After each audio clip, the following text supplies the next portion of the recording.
SBC Aktualno, podcast kluba slovenskih podjetnikov.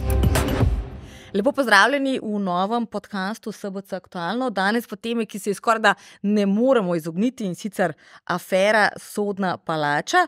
Z mano pa so odgovorniki, ki mi bodo poskušali pomagati osvetliti dogajanjem, predvsem kakšna je prava cena za to zloglasno stavbo na Litijski cesti.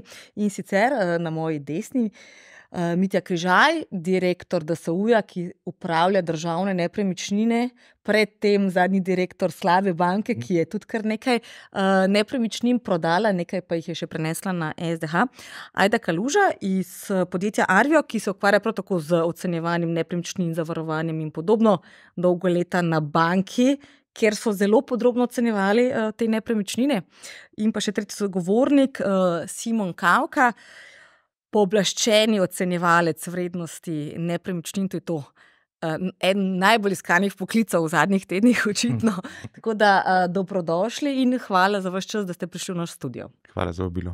Začnemo najprej zelo široko z vami, da vemo, kako provokativen bo ta podcast. In sicer, je to usamljen primer ali se moramo bati, da je bilo takih nakupov ali prodaj na državni strani v zadnjih letih veliko. V končni fazi je ministrica Švarc Pipanova sama rekla, da so imeli v zadnjih letih 17 nakupov in da skoraj da nikoli niso naročili svoje cenitve. Zdaj težko komentiram, koliko je še takih primerov, ker jih ne poznam. Ta primer je dejstvo pri tem primeru je, da je zelo javno znan, veliko podatkov je prišlo v javnost in s katerih se da pač zgodbo rekonstruirati in tudi interpretirati, tako kot se v javnosti že kar intenzivno zadnjih nekaj tednov dogaja. Ampak če pogledava čist državne nepremičnine, DUTB, DSU, zdaj SDH, se je tudi v zadnjem času kaj podobnega tam zgodilo? Moram reči, da take paralele ne poznam. No. Saj iz načina izvedbe posla, pa tudi vrednotenja sami poznamo, tudi kolegi cenilci, ne, da se ves premoženje, ocenjevanje vsega premoženja in DUTB-ja, SDH-ja, DSU-ja se odvija po zelo visokih standardih, ves čas se uporabljajo pač mednarodni standardi ocenjevanja vrednosti, tako da pravzaprav do takih odstopanj težko prihaja. No. Dolgo se ukvarjate z ocenjevanjem nepremičnin na banki, prej pa zdaj v svojem podjetju. Vaš nek zaključek ob vsem, kar zdaj veste o tej zgodbi, in če bi morda upali reči po tem, kar veste, koliko je ta stavba dejansko vredna? Ja, to je taka specifična nepremičnina, rečemo, ne, ki jo je treba pač individualno ocenjevati. Mi res imamo software, ki poišče informacije na trgu, ne, recimo primerljive prodaje in tako naprej, ampak tako stavbo, prvič, ker je takih vrednosti, ne, in drugič, ker je v takem stanju, je pač treba individualno mora cenilec pogledati. Tako da zdaj neke ocene o tem, koliko je ta stavba vredna, jaz na tej točki ne bi mogla dati. Ne. Kaj torej pravite vi? Vi se s tem ukvarjate, ministrstvo je to kupilo celo po načelu videno kupljeno, ne da bi šlo samo, seveda pristojne službe oziroma njihov ocenjevalec vrednosti to pogledati, verjelo na besedo prodajalcu, brez neke dodatne ocene, dodatnih stroškov za obnovo. Kako dejansko vi naredite to neko oceno na podlagi vsega, kar veste? Ja, mi jo vsekakor gremo pogledati, ne. To je prva mogoče. Pa potem, pač, če ne dobimo natančnih načrtov, jo tudi izmerimo, ne. Jo zmerite sami ali se tlele nek dodaten geodet? Odvisno, če je bolj kompleksna stvar, tudi najamemo geodeta, ne. Recimo za to stavbo, glede na to, da so 3 različne izmere prišle v javnost, ena je 2 različni izmeri celote neto tlorisne površine in bistveno manjša uporabna površina, ker ta stavba ima velik specifiko, atrij. ki ima še ta atrij, ki je v bistvu nekako nadkrit, ne, ampak to na en način to ni uporabna površina, ne, tam verjetno ne bodo sedeli. Ne vem, sodniki Na kavi. presojali, ne. Tako da to je treba seveda upoštevati pri cenitvi, ne. Bi vi tle najeli geodeta recimo za tako ocenjevanje? Odvisno od naročnika, ne. Naročniku bi to povedali in pol bi pač, če se on s tem strinja, bi ga potem angažirali. Pri vas, rekli ste, absolutno bi šli tja pogledati, kakšna dodatna pomoč, recimo, če ne drugega, tukaj ena ocena je, da je stavba velika 5100, po Gursovih podatkih je 4600 nekaj, uporabne samo nekaj čez 2000. Slike iz različnih cenitev so iste, stavba pa vmes precej propadla v teh letih. Kako bi vi se dejansko lotili tega? Če bi za svoj osebni račun tako transakcijo delala, ja, vsekakor bi najela cenilca, ki bi delal za mene. Ne? Kar sem videla v teh letih dela v tem sektorju, bi rekla, da se cenitve pri takih specifičnih primerih lahko kar razhajajo, ne, vrednosti govorim. To niso, ne bom rekla, da so glih vsakdani primeri, ni pa to osamljen primer, da lahko cenitve pridejo zelo različne. Torej, če bi jaz že za neko standardno nepremičnino, govorimo o enem stanovanju, dala 2 cenilca, ki jih jaz plačam, z vsemi enakimi podatki, vsakega v eno sobo, da med seboj ne morata komunicirati, bojo prišle te ocene različne tam 5 do 10%. Pa to so stanovanja, ki so zelo likvidna, kjer imamo veliko podatkov, ki niso propadla. Tako da to se je treba zavedati. Tako da jaz osebno, pač, če bi za svoj račun delala, bi vsekakor najela ocenjevalca. Je torej pomembno, kdo ocenjevalca oziroma cenilca plača? Rekli ste celo, če bi jaz najela 2 in jih dala v 2 sobi, bi prišlo do razlike, a ne?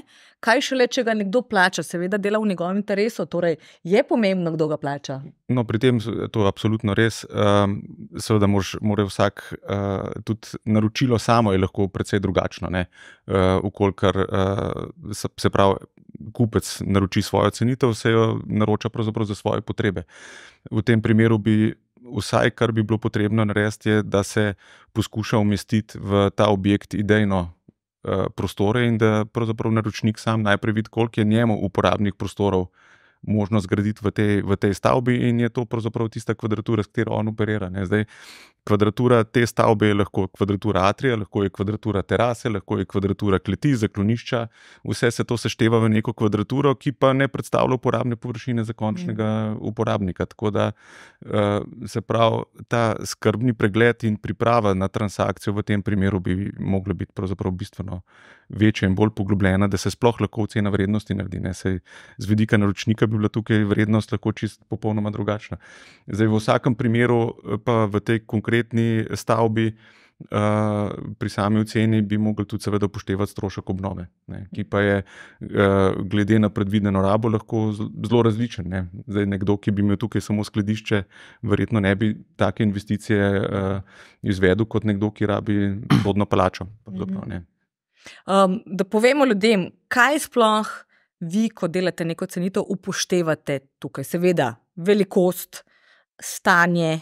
Recimo, eden od očitkov je bil, da je absolutno premalo parkirišč, kar je za sodišče, ki sicer nima toliko strank kot recimo nekatera druga, pa vendarle, ne, pridajo tudi tisti, ki tam ne delajo, da je premalo parkirišč. Kaj vse vi date noter v eno cenitev, kaj vse je pomembno, da dobite neko realno končno ceno?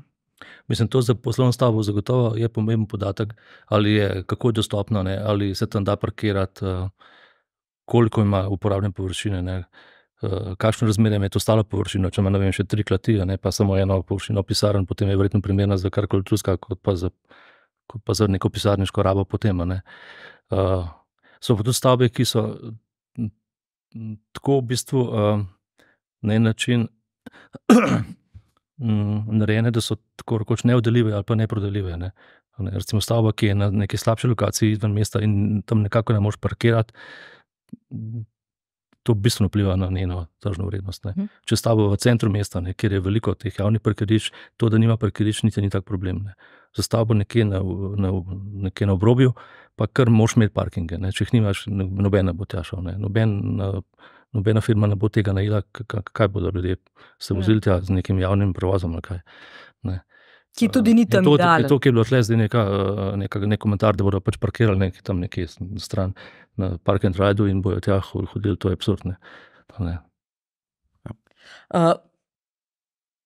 Dodatek? Aha, ok, sem mislila, da je treba nekaj dodati. To me zanima, ko pa enkrat dobimo to ceno, ne, se verjetno tudi prodajalec in kupec začneta pogajati, ne. Redko se nam zgodi, da človek, ne, pride v trgovino, razen če to zdaj res, ne vem, v Mercator ali Špajer, prideš po hrano in se nič ne pogajaš. Še, ne vem, kupuješ stanovanje, rabljen avto, to je vedno stvar pogajanj. Tukaj očitno teh pogajanj sploh ni bilo.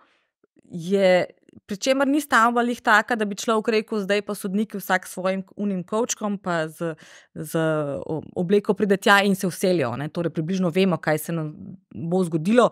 Tukaj je vprašanj ogromno, omenili smo ceno obnove, koliko bi trajalo, koliko pisarn sploh imamo, kje se bo. Zato je več od tega, ne? Tukaj očitno, kot je že Mitja rekel na začetku, preden sploh greš v konkretno stavbo, narediš domačo nalogo, pa ugotoviš, kaj sploh rabim. Ne vem, jaz imam toliko pa toliko zaposlenih, rabim 30 ljudi, krat, 15 kvadratov na osebo, rabim 500 kvadratov veliko pisarno. Ne? In potem gledam pol stavbe, ki so v tem rangu, 500 do 600 kvadratov. Ne? In to pa, da zdaj tukaj ugotavljajo, ali je 1:2 so razmere v površinah. Ne vem, ne? Se pravi, sploh ne vejo, kaj so kupili. To je res absurdno. Kaj šele kakšno vse. Kaj je tam noter, ne? Ampak kaj, a bom dal tja 100 ljudi, 500, sploh ne vem, nima veze. Ne. Tukaj je cel postopek, čisto od začetka do konca je pa moje fale. Pred smo tudi omenili samo potrebo, torej ne vejo niti, kaj zares rabijo, kaj šele kaj so dobili. Ne? Seveda, pač v tem primeru, kot jaz razumem, ne bi ministrstvo za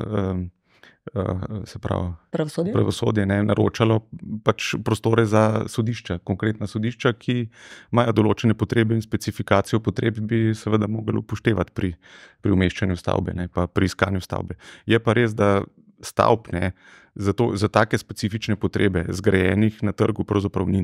So zelo specifične stavbe, ki imajo svoje hendikepe, ki imajo svoje omejitve in že z tega, kar je bilo javno rečeno, da se je presojalo med dvema trgovskimi stavbama. Če se ne motim, je prišla SKB stavba pa obnovljena Metalka, da sta bili konkurenčni ponudbi. Obe dve sta ena zraven druge, zelo blizu sodišč, kar nekaj parkingov imamo okrog. Obe dve sta vseljivi, Metalka je v bistvu popolnoma prenovljena, čist nova. SKB sem bila pred kratkim noter, bi se verjetno dali še kaj narediti, ampak bolj ali manj vseljivo tako. Oni so šli v bistvu v nakup nečesa, kar lahko traja leto, dve, da se sploh glede na to, da morajo iti v javno naročilo izbora izvajalcev, to stvar še toliko bolj zavleče, kot če se jaz kot zasebnik odločim za neko obnovo in pač vzamem tistega, ki meni paše, ali cena, ali ne vem, njegovo delo, ali reference, ali kakorkoli. Zdaj smo rekli, torej že same potrebe, oziroma že sam, zakaj je v nakup, je bil skrajno nenavaden. Če gremo zdaj korak naprej, vse skupaj se je zgodilo v manj kot mesecu dni, očitno brez pogajanj, 4-stranska pogodba, cenitev samo na strani prodajalca, brez zniževanja vrednosti, brez are, podpisana pogodba 28. plačana 29.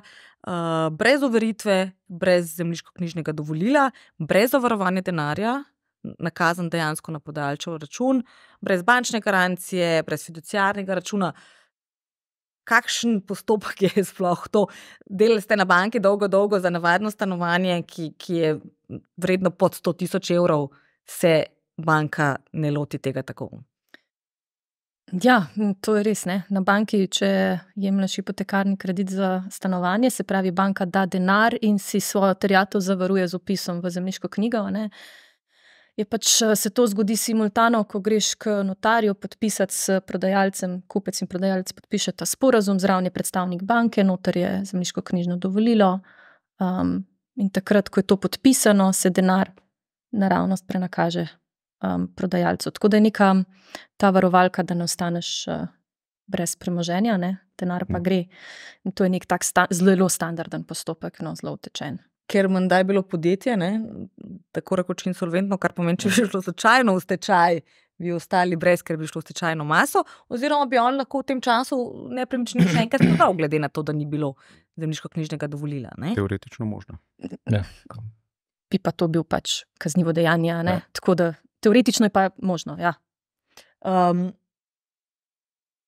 Vse na DSU-ju ali pa DTB-ju dela tudi na ta način, oziroma kakšni so pri vas vaši postopki? Zadnjič v Tarči je stečajni upravitelj Zaman rekel, da ko posluje z državo oziroma dela z državo, je navajen vsega drugega kot take hitrosti, nobenih pogajanj, da verjameš nekomu na lepe oči, kot je nekoč rekel Bine Kordež. Je to neka praksa? Mislim, je država slabši upravljalec kot nekdo, ki dela za svoj lasten račun?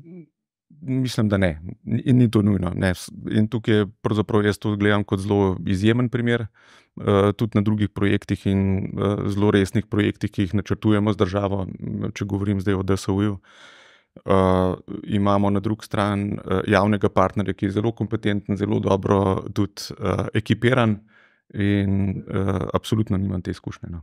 Vi delate, recimo, ko prodajate ali kupujete, naredite svojo lastno oceno? Ja, absolutno. Vedno. Vedno. Ni prodaje nikoli brez pogajanja? To pa seveda ja. Tudi. Ja. Koliko vam običajno uspe znižati ceno? Se zelo redko, se zadnje čase pravzaprav, če govorimo, da so prav veliko transakcij, ni bilo tako, da ne moram komentirati o tem. No, pa recimo na DUTB-ju, kar je bilo prodanega. Na DUTB-ju, pa kar je bilo prodanega, pa moram reči, da je DUTB v povprečju zelo dobro prodajal nepremičnine, posebej v teh časih, ki so bili, kjer so vrednosti rasle, čeprav so pravzaprav bile ocenjevane vrednosti pač po mnenju nekaterih zelo konzervativne, se pravi visoke, ne, se je na trgu v konkurenčnih, transparentnih prodajnih postopkih uspelo doseči zelo dobre cene. Torej niste bistveno popustili pri ceni? Ne.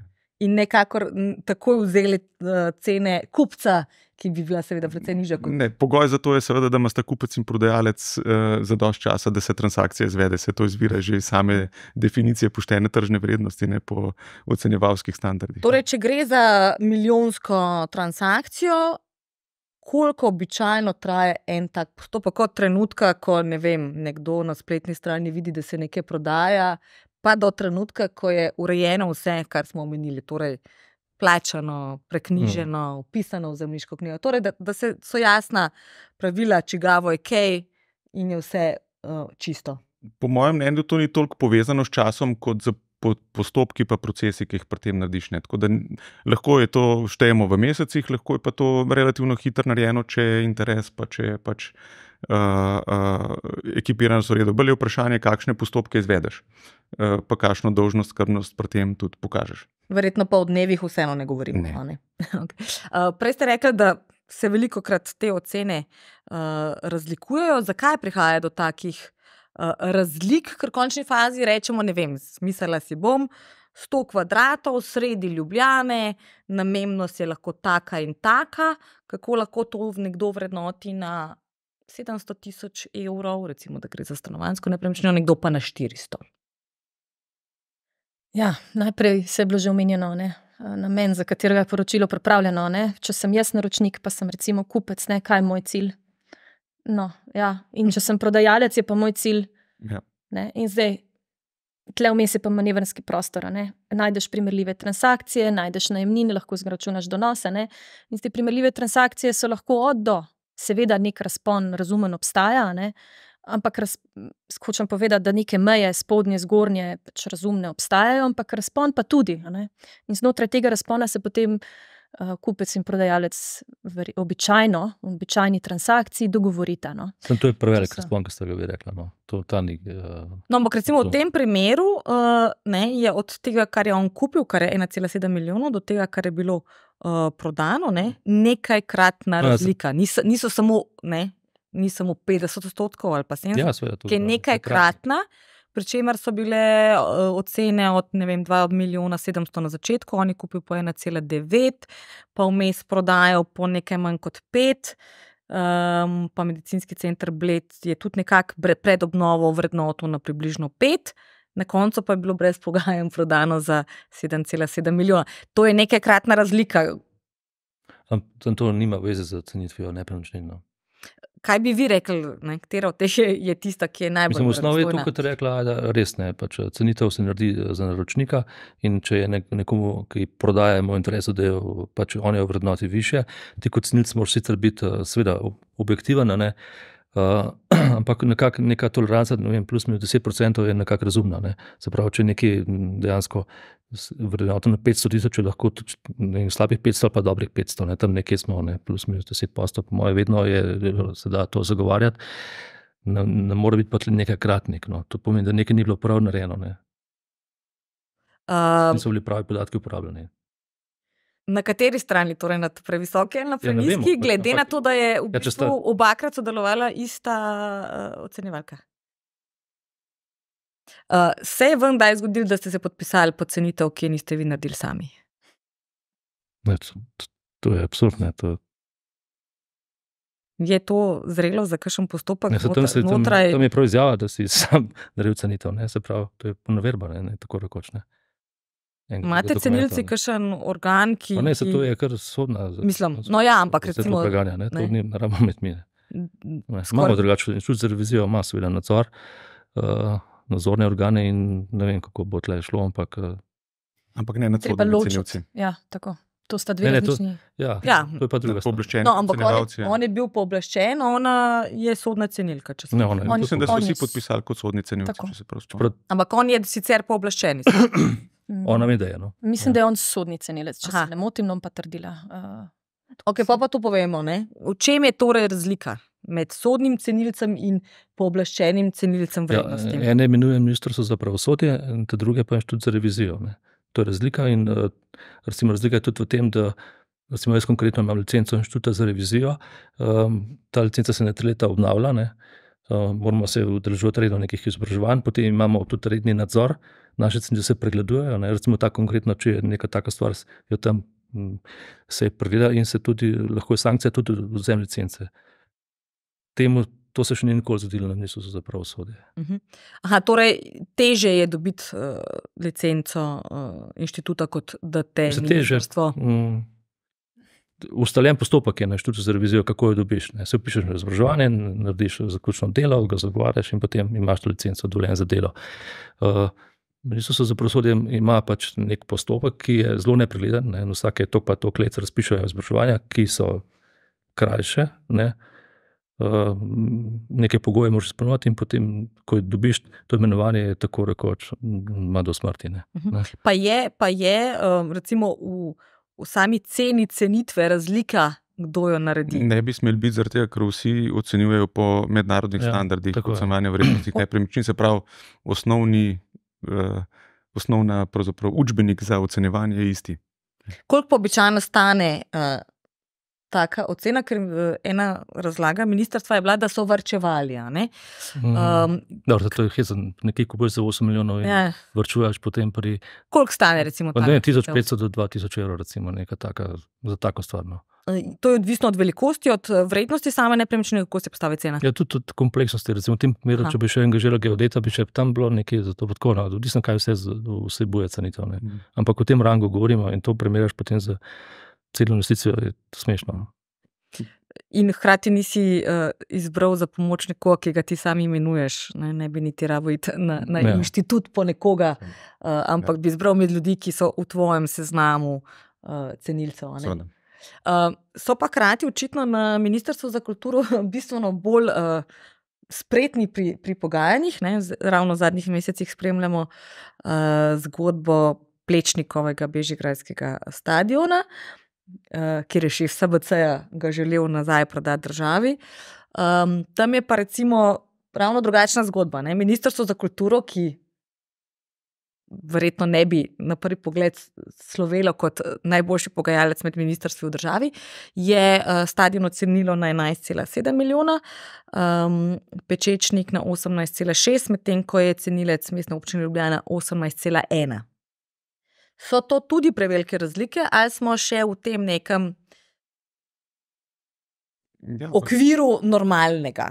Ker gre za odstotke, ne gre za nekaj kratnike. Jaz bi celo rekel, da v tem primeru je celo logično to, ker Ministrstvo za kulturo je verjetno ocenjevalo vrednost nepremičnin za neko bodočo rabo, ki ga predvideva Ministrstvo za kulturo, ki verjetno ni gradna tudi poslovnih subjektov, bolj z kulturnega vidika. Medtem ko so prodajalci so verjetno pač iz svojega vidika, da bi tukaj lahko zgradili potencialno tak komercialni projekt in bi bila bodoča donosnost tega projekta toliko višja in sedanja vrednost tega bi bila toliko višja.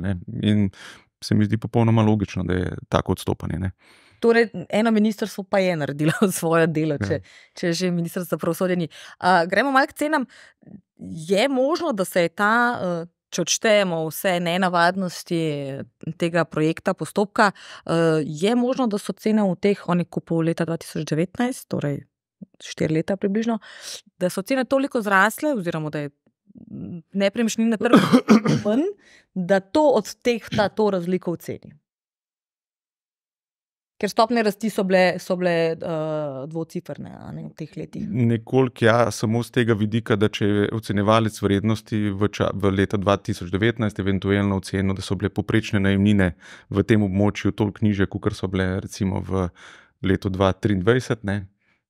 Samo tukaj vidim razliko, čeprav je pa po drugi strani so šle pa kapitalizacijske stopnje zaradi višje nezahtevane stopnje donosa tudi gor v tem času, tako da pravzaprav vprašanje, če bi to upravičeno čist računsko. No. Take razlike zagotovo ne. Ja, take razlike ne. Kakšna pa je v tem trenutku ponudba na splošno?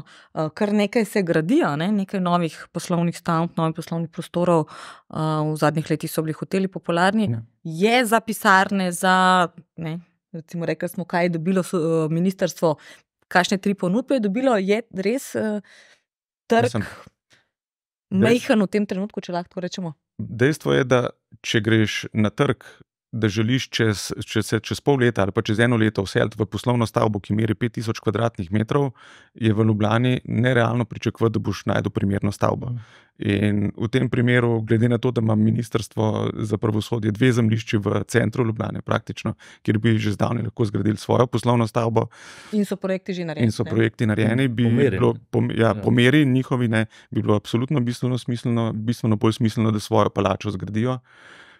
Ampak to je seveda stvar planiranja toliko let vnaprej. Ne. Že samo, če gledamo poslovno stavbo, ki jo kupiš, ki je kompromis, ne, v osnovi, in jo preurediš, že zato potrebuješ leto ali več, ne, zato da pridobiš ustrezna soglasja, da narišeš projekte, da sprojektiraš, da izvedeš prenovo prostorov, ne, in v tem času verjetno bi lahko že zgradili novo poslovno stavbo. Ne. Bi bilo torej bolj smiselno iti dejansko v gradnjo, sploh glede na to, da imamo te 2 zemljišči že kar v bistvu predolgo.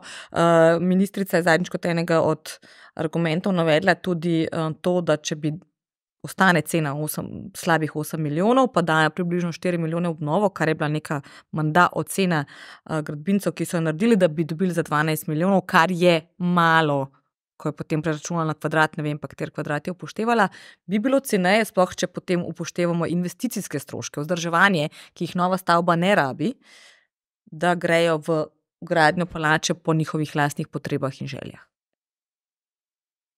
V vsakem primeru bodo dobili nek kompromis, ne, na koncu. Ne.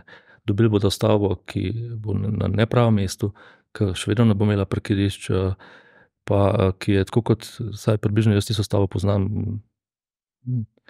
bodo težko naredili z njej nekaj, kar oni rabijo. No.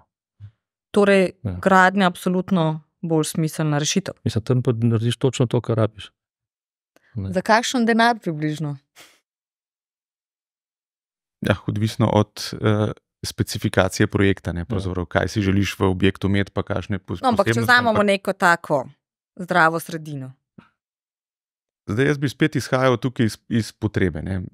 In sodišča bi mogla najprej definirati, kakšne površine s kakšnim namenom potrebujejo. Ne. In pol je treba seveda projekte narediti, ker zdaj, če govorimo samo in primerjamo stavbe, ki stanejo toliko pa toliko evrov, ne, v kosu, ne pa na kvadratni meter, ne, uporabne površine ali pa na število delovnih mest, ne, pravzaprav primerjamo neprimerljivo. Ne.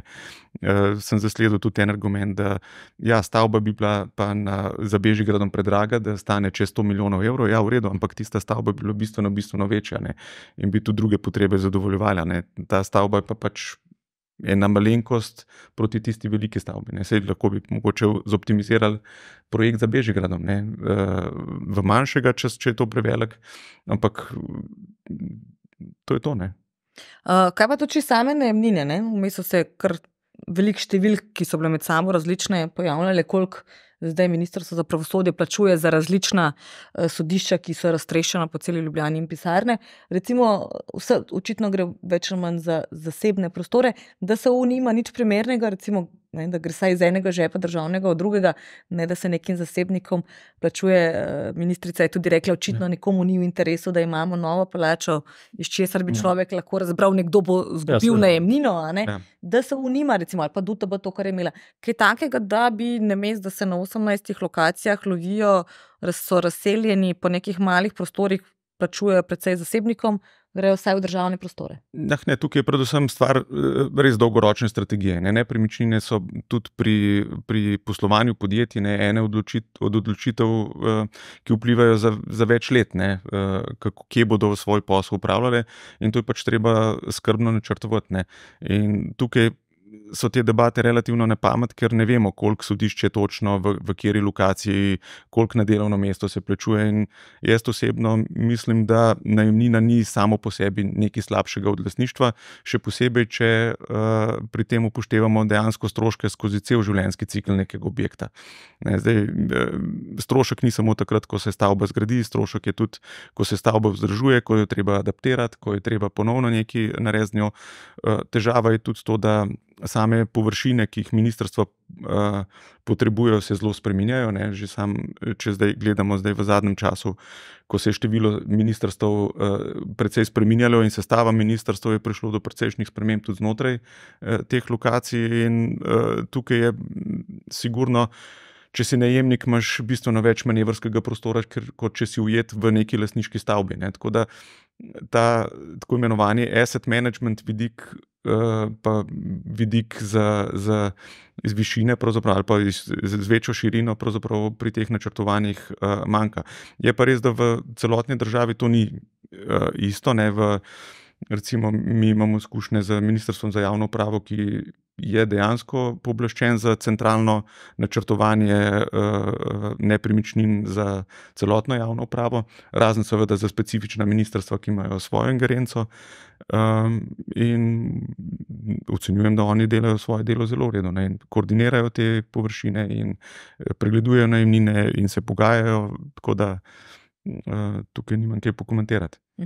Če pogledamo čisto na splošno ponudbo poslovnih nepremičnin v tem trenutku, kakšna je sploh v Ljubljani, pa če izvzamemo tako velike komplekse oziroma organizacije, ki potrebujejo tako veliko, ampak recimo, da si ti neko srednje veliko podjetje, ki želi neke prostore najeti, brala sem, da v bistvu je ponudba relativno slaba, visoke cene, razen če greš neke res na pol odslužene prostore, ki sicer niso tako slabi, kot te na Litijski, ampak vseeno gre za neke stare pisarne z vprašljivo infrastrukturo, z dodatki, ki jih rabimo v digitalni dobi, absolutno. Kakšna je sploh ponudba? Ja, res je, da je ponudba bolj skopa, še posebej teh velikih prostorov praktično ni. Zdaj, tle bi jaz rekla, da je trg precej segmentiran na dva poslovnih nepremičnin, govorimo, na dva dela. Res je tistih, ki so mogoče malo starejšega letnika, se pravi, so že nekako funkcionalno, mogoče mačkan niso tako obrabljeni. Dajmo tako, obrabljeni. In te najemnine so bistveno nižje od recimo novogradenj, ki se zdaj gradijo, pa vemo, kakšna je ponudba. Še posebej, mogoče sama najemnina niti ampak ko pa vključiš še tiste stroške, ki so potem lahko v nekaterih nepremičninah takih starejših kar precejšnji, je pa potem recimo razno ogrevanje podobno. Tako, predvsem ta ogrevanja, se tisto elektriko se pač da regulirati, ogrevanje je pa pač nekaj, kar moraš pristopiti celostno, cela stavba, zdaj lastništva so pogosto tudi razdrobljena, tako da je to mogoče tudi malo težje urejati v večjih stavbah. In tako, recimo, če pogledamo sam Bežigrad, govorimo o starejših stavbah, so najemnine tam, dobiš na kvadratni meter 13-14 evrov, jo dobiš najemnino skupaj, recimo stroški, seveda gre pa gora. Do kam približno? V osnovi v Ljubljani manjka res kvalitetnih dobrih pisarn, in tam so najemnine 14, 15, 16 evrov plus stroški.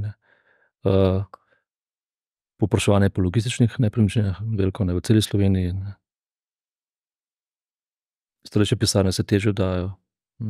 Sledijo projekti, ki so v pridobivanju dovoljenja ali pa v osnovanju tem potrebam, ker nekako se zdi, da sicer se non-stop nekaj gradi, pa sploh v Bežigradu imamo v tem trenutku ogromno nekaj gradbišč, ko se pelješ levo, desno, in več ali manj so stanovanjske, pa recimo seveda to območje okoli železniške in avtobusne postaje, ki bo sicer imela vse, pa vendarle ne bo zdaj nadomestilo. Nam manjka takih projektov. Ja, tu je bilo tudi nekaj let, ki je bila kriza, tam nekje od 2008 naprej, je bilo tudi dosti malo povpraševanja, ne, po teh, ne. Zato je upad tega, ne. Zdaj se pobiramo tle in zdaj bomo dobili par večjih poslovnih stavb, ne, tle na Viliharjevi, ne, pa Moniko, ki ste omenili, ne, Montano, ne, v BTC-ju. Zdaj se obeta malo več tega. Treba vedeti, da zelo veliko bo za oddajanje, ne. Tako da in tam so recimo nekatere ponudbe, ki sem jih imela priliko slišati, videti. To govorimo recimo o 22 evrih na kvadratni meter. 22 je v bistvu zelo visoka cena, ki je, mi imamo kar pregled nad tem trgom. Nekaj pogodb bilo teh v centru mesta, tle na Dalmatinovi, naprimer pa to, ampak večinoma so pa tudi v dobrih stavbah, ali taka katetale, recimo tam 14, 15, 16. Tako. Kdo pa so običajno lastniki, ker ne, sploh v Ameriki, zdaj po koroni, ko se je ogromno dela preselilo vsaj kakšen dan na teden domov, ne, kar velik del teh sitijev oziroma ne, ostaja praznih tudi zaradi varčevanja podjetij. So to nepremičnine, ki prinašajo neko dobro Te novi trendi imamo različne informacije. No. So tudi podjetja, ki so ugotovila, da to ni tako dobro, ne, to delo domov in se že vračajo nazaj. No. Vse mogoče za same zaposlene je mogoče dober počutek, da delaš tudi malo doma, pa tako, ampak podjetje pa zgubi potem ta timski duh. No. So ljudje, ki se sploh ne poznajo, pa delajo v isti se to kombinirajo, ne, da se kakšen dan so v pisarni, niso samo doma. Ne, ni pa pri nas takega zelo očitnega trenda, tako kot recimo pol Manhattna praznega. Ja. No, ker za ameriške manjše banke se je že govorilo, da ne, če se pač ne bodo vrnili v veliki večini za pisarne, je lahko to problem, sploh če imajo variabilno obrestno mero in je treba zdaj to plačevati in odplačevati. Imaš pa pol pisarne prazne, v bistvu je lahko to za bilance manjših ameriških bank da lahko celo problem. To drži. Ja. Še posebej, ker se v Ameriki zelo drastično ta trend dogaja. Pri nas tega ni videti. No. Pravzaprav in tudi podjetja, tudi če so uvajale delo doma, niso šla v množično odpovedovanje najemnih pogodb, pa krčenje poslovnih prostorov. Malenkost, ja, ne pa drastično. Ne. Vsi nekako računajo, da se bo nekako vzpostavil v doglednem času normalen režim poslovanja, ki vključuje enostavno socialno interakcijo med ljudmi in sodelovanje, ki je timsko, in timsko sodelovanje ne pomeni preko Teamsa, ampak fizično. Ne glede na zakon o evidentiranju delovnega časa. Kakšne nepremičnine zdaj v glavnini upravlja oziroma ima DSU? Kaj je noter? Osnovne nepremičnine. Ampak recimo, razen Smelta, kakšna znana, recimo? Dunajski kristali, Tržaška cesta 21, tukaj, kjer je Ministrstvo za javno upravo, potem Masorikova, Modri kvadrat, kjer je Furs. In najemniki so več ali manj državni. Ja. Samo državni. Tako. Torej, zasebniki sploh ne morejo. Malenkost tudi zasebnikom, ampak bolj zaradi tega, ker je pač DSU specializirano in-house podjetje za namene javne uprave in to pač je tudi nekako misija oziroma vizija DSU-ja tudi v prihodnje. Kaj pa nepremičnine, ki so bile na DUTB-ju in so zdaj na SDH-ju in bodo šle tudi na DSU, nekaj tudi zemljišč, ki še niso, ki so primerno za gradnjo, pa vendarle ni tam. Več ideje za tem. Ne. Prva je ta, da pravzaprav se skoncentrira v okviru ene družbe kompletno nepremičninsko upravljanje znotraj SDH-ja, ker SDH tudi upravlja z naložbo DSU-ja, se pravi z DSU-jem samim. Tako da je to pač razmišljanje o centralizaciji upravljanja, s tem pač pride do sinergij tako kadrovskih kot tudi nepremičninskih popravljavskih in stroškovnih, tako da to je osnovni motiv. Drug motiv, ki pa je pa to, kar se tudi javno diskutira, je pa se pravi postavitev strategije izgradnje javnih najemnih stanovanj. Se pravi, tukaj zadaj ideja je v tem, da se premoženje, ki je pravzaprav ostalo ki ga je SDH prevzel od DUTB-ja, da koristno porabi, s tem, da se del nepremičnin direktno aktivira teh 10 zemljišč, direktno aktivira za gradnjo stanovanj, kupnine iz tega preostalega premoženja se pa uporabi kot zakonski kapital za ta projekt. In to je pravzaprav ideja, ki je zadnja. Rekli ste, da ste neke vrste in-house podjetje, pa vendarle niste upravljalec in lastnik vseh nepremičnin, ki jih država ima. Ne, sploh ne. Ravno Ministrstvo za pravosodje je eden večjih lastnikov. Se sploh ve, koliko nepremičnin država ima in koliko od tega je v teh trenutkih? Zemljiškoknjižno domnevam, da se ve. Ne. Vprašanje pa je, ali ima nekdo izdelano aktivno strategijo upravljanja s temi nepremičninami. Ne. Posamezna ministrstva oziroma deli javne uprave sigurno imajo. Ne. Menim pa, da je tukaj še precej prostora za izboljšave. Ne. Že prvič to, da se loči pač neko nepremičnino, da se jo obravnava kot celotno nepremičnino, da se naredi neko strategijo za vsako posamezno nepremičnino, kaj z njo početi, da se jo ustrezno segmentira, ne. A je to namenjeno prodaji, a je to strateško, a je to namenjeno nekim zadovoljevanju nekih javnih potreb ali enostavno samo pač v lasti in to je podobno kot SDH svoje druge naložbe vrednoti, Ja. ali so strateške ali so pomembne, kakorkoli. Kaj pa občine? Občine vejo, koliko imajo lastnih nepremičnin, tudi stanovanj, poslovnih prostorov, lokalov. So to neke... Manjša enota, ne, večino pa moje vejo, ne. Vprašanje pa je, ali jih pač dobro upravljajo, to je pa druga stvar, ne. Ker obstajata dva podatka, koliko stanovanj, če gremo za eno stanovanje, naj bi bilo v Sloveniji praznih. En podatek je nekaj čez 11.000, en podatek je okrog 27, a ne. So to torej zasebna stanovanja ali čigava so to stanovanja? Zakaj je to prazno? Te statistike so narejene za vsa stanovanja. Narejene so bile, dva vira teh statistik obstajata. Eden so bile Finance, ki so naredile lastno analizo na podlagi porabe električne energije, ampak tisto niso bile na stanovanjsko enoto, to moramo razumeti, so grupirani podatki. Ne? Druga analiza je bila narejena, mislim, da na skladu ali na Geodetskem inštitutu Slovenije. Ne? Oni so dobili bolj podrobne podatke, točno s kakšnimi podatki so operirali, mislim, da ni čist javno znano. In ta govori o ta vetki številki, ne vem, če je 27, jaz sem imela v spominu 18.000, mogoče se motim. No, predvsej sta različni zavoja. In govorimo praktično o vseh stanovanjih, ni bilo zdaj gledano lastništvo stanovanja. No. Aha, ampak so to bolj javna ali so bolj zasebna? Kaj mislite? To bi zdaj ugibala, ampak jaz bi ugibala, da gre bolj za zasebna stanovanja. Jaz bi enako ugibal. Torej, da lastniška stanovanja, kjer ljudje ne živijo in jih hkrati tudi ne oddajo. Mislim, dejstvo je, da v Sloveniji smo imeli v začetku 90-ih pač privatizacijo vseh javnih državnih stanovanj. Ta stanovanja so zasebna in pač vsak lastnik prosto razpolaga s tem. Zdaj, koliko jih je v Airbnb sistemu teh stanovanj, vsekakor pa ne zadovoljujejo tiste osnovne potrebe, za kar so bila zgrajena, ne. Se pravi, za mlade, za družine, za delavce. Teh stanovanj pač na tem trgu ni več, ne. Ampak zakaj so prazna? Ravno kar sem brala en članek s podatki o najemninah, da če tudi so število prodaj se je pač umirilo, tudi cene so se nekoliko po res velikih rasteh v zadnjih letih umirile, da se to ne odraža na najemninah, ki še vedno rastejo in so delali analizo največje približno stanovanj sploh z Ljubljano od 800 do 1500 evrov. Zakaj so ta stanovanja prazna?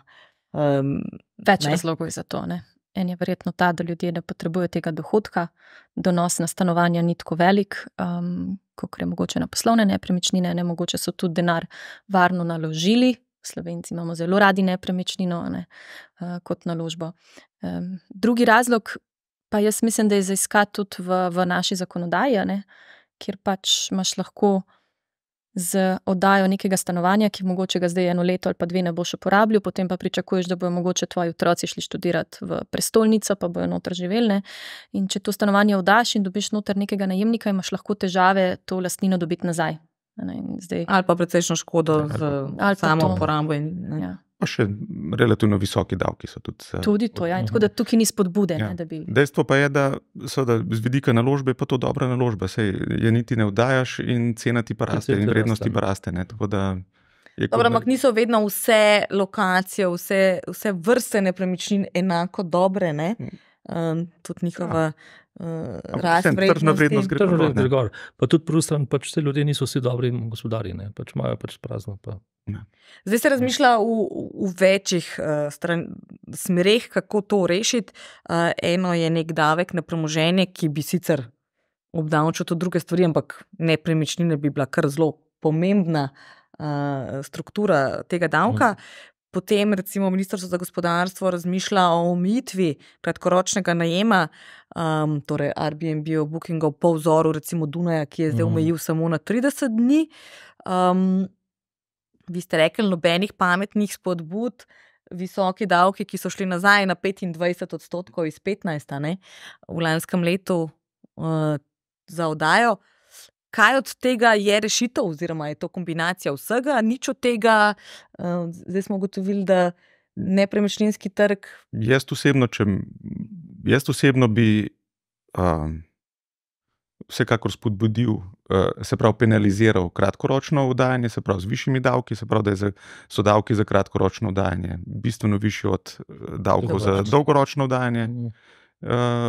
Po drugi strani pa motiviral lastnike praznih stanovanj, ne, da pridejo na trg s temi stanovanji z določenimi olajšavami. In penaliziranje samo ponavadi sodi v večje izogibanje, ne. Vsaj po izkušnjah, ki so bile v preteklosti. Ne, tako da, ali pa enostavno ta stanovanja niso več na trgu. Da se ljudje enostavno toliko destimulativno okolje, da enostavno ne grejo več, da jih umaknejo ta stanovanja iz trga. Ne. In pol pa ni nedavčnih prihodkov, pa stanovanja niso na voljo uporabnikom. Mislim, lahko bi tudi obdavčili prazna stanovanja, da pač plačuješ nek davek, če ga ne oddajaš, oziroma če ga ne uporabljaš. Kakšna je sploh dejansko neka donosnost stanovanjske nepremičnine? Ocene se tukaj zelo razlikuje od tega, da je donosnost samo 2%, kar pomeni, da si v času visoke inflacije v bistvu precej v minusu, ne? Pol pa, če imaš kakšne večje investicijske stroške, seveda to še manj. Obstajajo neke res dobre nepremičnine na dobrih lokacijah, ki jim bistveno bolj raste vrednost. Kakšna je res neka taka povprečna donosnost? 4-5, bi rekel tako na dolgi rok, za stanovanjske. Na nekih tržnih lokacijah, recimo Ljubljana. Ne. Torej Ljubljana 4-5, če gremo izven Ljubljane, so številke že nižje. Ja, pa sploh, če gledamo recimo oddajo hiš, ne, izven Ljubljane, ne, stanovanjskih hiš, to je skoraj nemogoče, oziroma je oddana za neko da je nekdo noter. Da pokrije stroške. Da se ne dela škoda. Kako je torej možno, da obstaja v Ljubljani kar nekaj sosesk, sploh teh boljših, kjer je bilo 60-80% vseh stanovanj kupljenih s cashom, torej brez kredita? Zelo enostavno, na bankah leži 27 milijard gotovine, če že nič drugega. Torej smo Slovenci tako zelo konzervativni, da raje da imamo samo dve opciji, torej banka ali pa nepremičnina, vse ostalo je minorno. V tem primeru enostavno obstaja segment premožnih Slovencev ali pa tudi tujcev, ki kupujejo te nepremičnine in pač ne potrebujejo financiranja. Tako je, samo to pomeni. Pa jih potem oddajo, ne? Ker običajno ne. Ker ne kupaš neko lepo novo nepremičnino s cashom, zdaj ne veš, koga boš noter dobil, pri kratkoročnih najemih sploh ne veš, kaj se ti lahko zgodi, lahko je samo eden v letu slab, ne?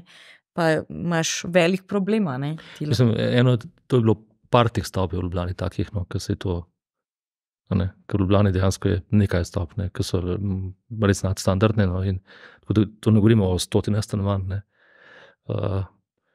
Pa kar nekaj Slovencev pa je premožnih, pač so uspešni podjetniki, ki so življenje nekaj naredili in ni tak absurden podatek, če pač tak človek kupi stanovanje za €1 milijon, recimo. Ne. No, ker sem ravno prebrala podatek Banke Slovenije, da velika večina Slovencev ima na banki seveda do 50.000, ne. Potem jih je pa 1% vseh, ki ima več kot 100.000, to pomeni še garantirano, in ti imajo skupaj 6 milijard. Kar pomeni, da od teh 26 milijard, ki jih imamo dobrih na bankah, ima 1% 6 milijard, ostalih 99 jih ima 20. Ne? Tako da pomeni, da določeni ljudje imajo res zelo to so bile vloge gospodinjstev, to niso vloge podjetij. Nasplošno je ta pač težava za srednji razred in za nižji srednji razred v Sloveniji in za socialni sloj, ne, da enostavno ni ponudbe ali socialnih oziroma dostopnih stanovanj, ne, tako imenovanega affordable housing segmenta v Sloveniji praktično sploh ni. In tukaj je tudi ideja, za katero smo se prej že v DUTB-ju in zdaj na SDH-ju zavzemali za pač izgradnjo tega segmenta stanovanj, ki jih pravzaprav ni na trgu. In to tudi ne pomeni niti konkurenco temu zasebnemu segmentu, ne, ki ne ima svojo pot, ne ima svoje mesto. Sej v končni fazi je dobro, da imamo tudi taka stanovanja za premožne Slovence, sej konec koncev davke plačujejo v Sloveniji tudi. Očitno jih tudi pokupijo, ker Korvin je ravno kar v Šiški ima prodanega, kot so rekli, 97%. Ja, in tudi nekaj davka na dobiček bo verjetno tukaj tudi ne, če bodo te developerji uspešni pri razvoju teh projektov. Ampak tukaj je treba enostavno načrtno, po mojem mnenju, zgraditi portfelj teh javnih najemnih stanovanj, ki bo zadost velik, da bo tudi delno že vplival na trg najemnih stanovanj, tudi zasebnih. Pa ne samo s ceno, ampak tudi za kvaliteto, pa za standardizacijo. Ne. Se pravi, v tem primeru pač ne bo vsak zasebnik lahko oddal kar vsako stanovanje, neopremljeno, nevzdrževano, ampak bo pač mogel nek standard držati, če bo sploh hotel dati. Ampak pač to je dolga pot, to je začetek neke dolge poti, ki jo pač nekje treba začeti. Ampak država o tem veliko govori že kar nekaj časa, ne samo ta vlada, tudi prejšnje. Potem pa je bila zgrajena nova soseska na Brdu, pa so rabili ne vem koliko mesecev, da so sploh odprli razpis za pridobitev, a ne. Seveda obljuba o 3000 stanovanjih na leto je ostalo v nekem predalu. Tako da veliko se govori, zgrajenega je pa zelo malo. Ne. Zdaj na koncu se je izkazalo, da je največji investitor Ljubljani očitno Korvina. Ne. Nikakor ne država. Ne, pa sem nikoli. Mislim, oni so napovedali skoraj 2000 stanovanj. Zdaj v pipeline. Ja, Pipeline. rekli ste, da to ni v bistvu direktna konkurenca ostalim investitorjem, je pa recimo rekel Boscarol, da bo on na tistih zemljiščih tam v BTC, ki mejijo na BTC, zgradil točno taka stanovanja, sicer lastniška, če se ne motim, ampak po 3000 oziroma celo manj na kvadratni meter. Pričemer naj bi bilo noter seveda vštet tudi že njegov zaslužek. Vajna ocena je to... Držim pesti. Držim pesti, ja. Ja, bomo videli. Ja. No pa je, sploh, videla sem celo njegov izračun, kako je pač točno šel projektna dokumentacija, gradnja, izbor izvajalcev, pričemer je rekel, da bo delal sicer s svojimi izvajalci, kar pomeni, da mogoče ti to malo poceni. Kaj pomeni? Da bo imel, gradbeni del. Bo kupil še gradbeno firmo. To je nekako napovedal. Ne? Z ljudmi, ki jaz bolj malo vem o gradbeništvu, me je pa ta novica seveda zelo zanimirala, tako da, kakor sem lahko razumela, bi bilo to, da tak model v Avstriji poznajo in take gradbene cene bi lahko dosegali, če bi uporabljali neke metode gradnje, ki jih tam porabljajo, zdaj mogoče to mislo s tem. Ker Avstrija je ravno pri nepremičninah kar dober vzgled nam lahko, recimo nepremičnine na Dunaju so tako rekoč primerljive z našimi, mesto zelo skrbi za te ranljive skupine, kot smo rekli.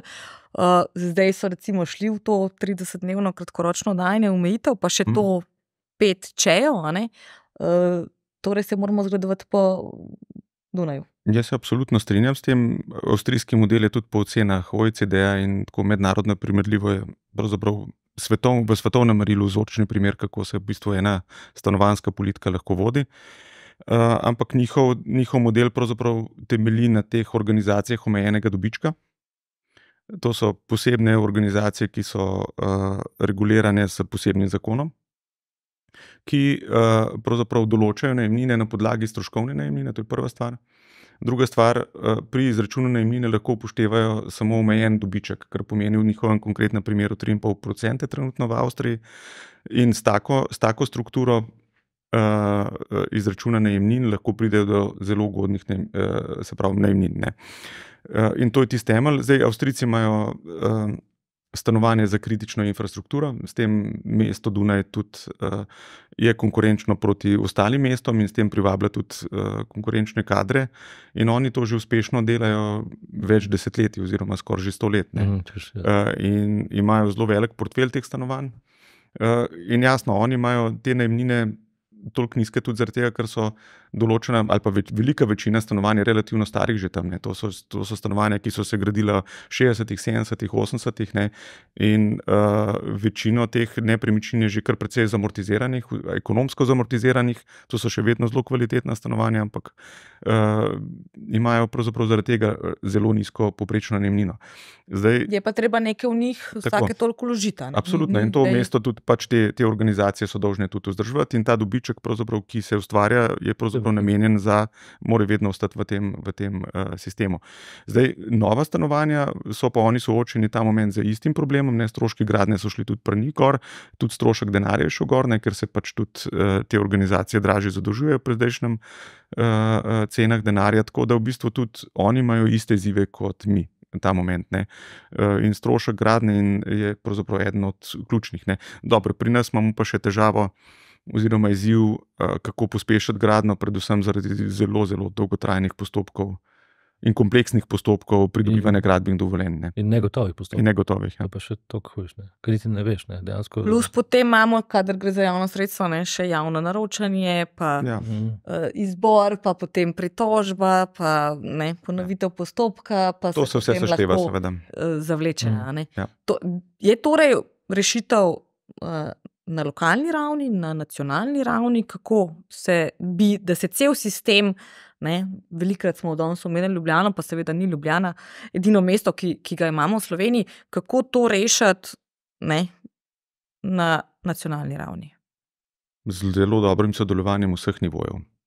Zdaj, OECD, če ga spet citiram, ima v analizi nepremičninskega trga v Sloveniji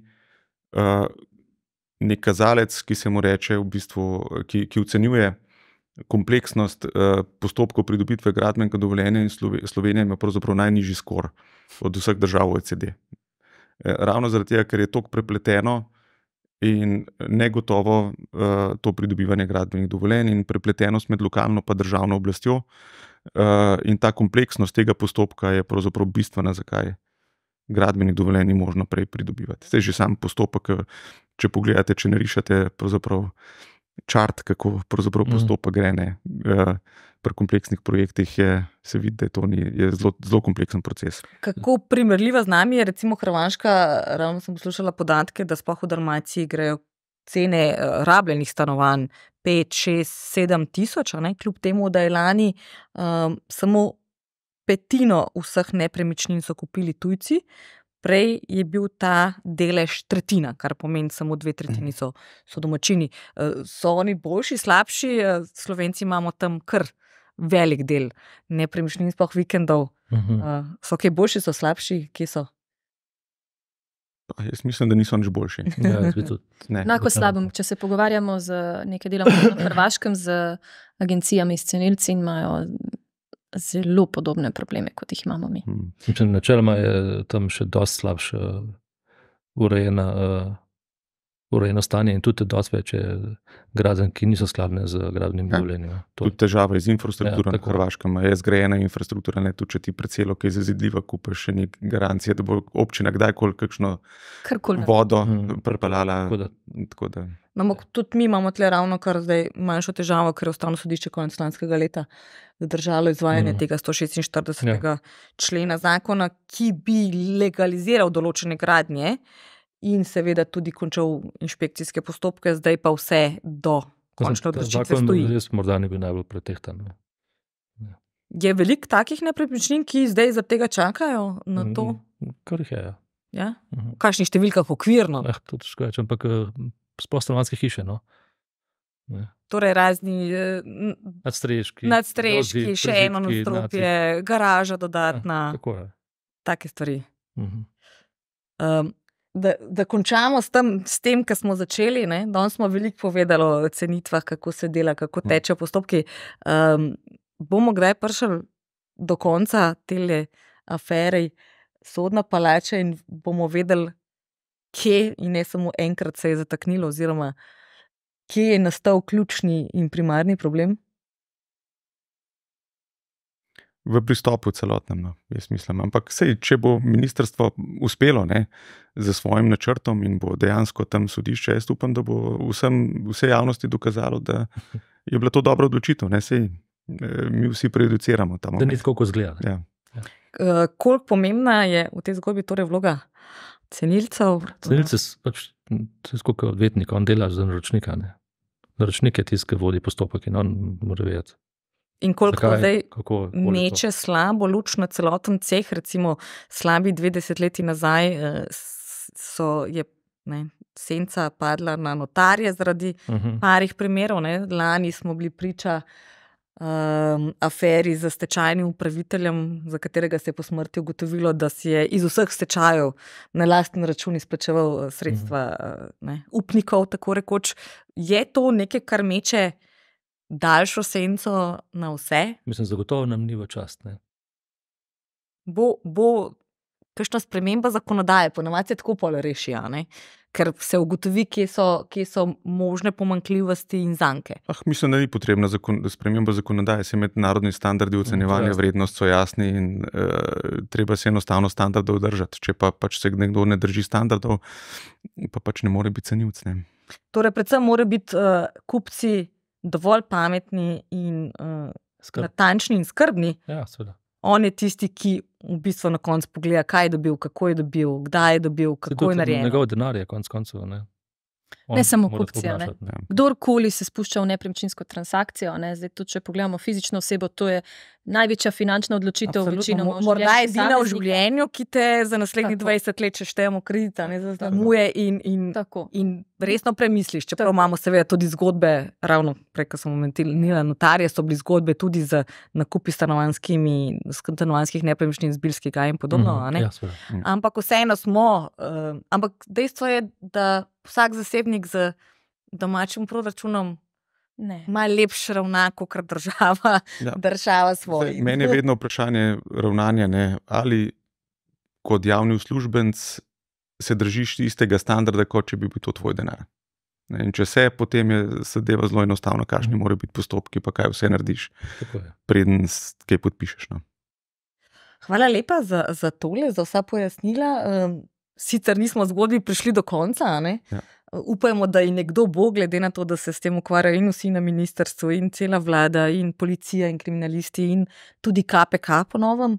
Tako da upajmo, da bomo enkrat dobili epilog in videli, kaj se je zares zgodilo. Torej še enkrat hvala za udeležbo in za vaš čas. Hvala za vabilo. To je bil še en podcast SBC Aktualno, tokrat o zloglasni sodni palači na Litijski. Vabljeni k ogledu, poslušanju in srečno do naslednjič. SBC Aktualno, podcast kluba slovenskih podjetnikov.